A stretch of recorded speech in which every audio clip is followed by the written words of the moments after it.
తక్కువ పెట్టుబడితో ఎక్కువ లాభాలు అందించే దోసకాయ సాగు రైతులకు మంచి అవకాశంగా మారుతోంది. సరైన పద్ధతులు పాటిస్తే కేవలం 2 నెలల్లోనే ఆదాయం పొందవచ్చు.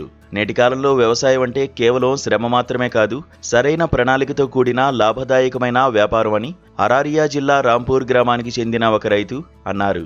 సాంప్రదాయ పంటలకు భిన్నంగా కూరగాయల సాగుపై దృష్టి సారించిన ఆయన 2 ఎకరాల్లో దోసకాయ, 1 ఎకరంలో గుమ్మడి జాతి సాగు చేస్తూ ఏడాదికి లక్షల్లో సంపాదిస్తున్నారు.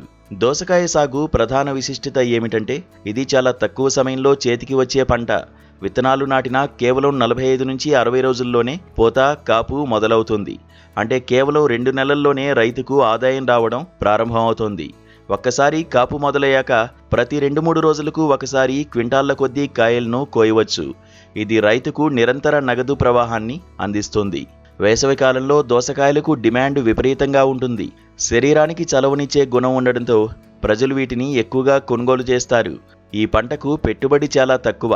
రసాయన ఎరువుల కంటే సేంద్రియ ఎరువుల వాడకానికే అన్వర్ ప్రాధాన్యతిస్తారు. దోసకాయకు అతిగా నీరు అవసరం లేదు. కేవలం వేసవి తీవ్రత ఎక్కువగా ఉన్నప్పుడు మాత్రమే 1-2 సార్లు తడిస్తే సరిపోతుంది. మిగిలిన సమయాల్లో తేలికపాటి తేమ ఉన్న పంట బాగా పండుతుంది. ఒక సీజన్లో సుమారు 2 లక్షల రూపాయలకు పైగా లాభం పొందుతున్నట్లు అన్వర్ తెలిపారు. దోసకాయ సాగు చేయాలనుకునే రైతులు ఈ క్రింది విషయాలను గమనించాలి. వేడి, తేమతో కూడిన వాతావరణం ఈ పంటకు చాలా మంచిది. 20 నుంచి 35 డిగ్రీల సెల్సియస్ ఉష్ణోగ్రత వద్ద పంట దిగుబడి బాగుంటుంది. నీరు నిలవకుండా ఉండే గరప నేలలు లేదా ఇసుకతో కూడిన ఒండ్రు నేలలు అత్యంత అనువైనవి. మట్టి pH విలువ 6.0 నుంచి 7.5 మధ్య ఉండడం శ్రేయస్కరం.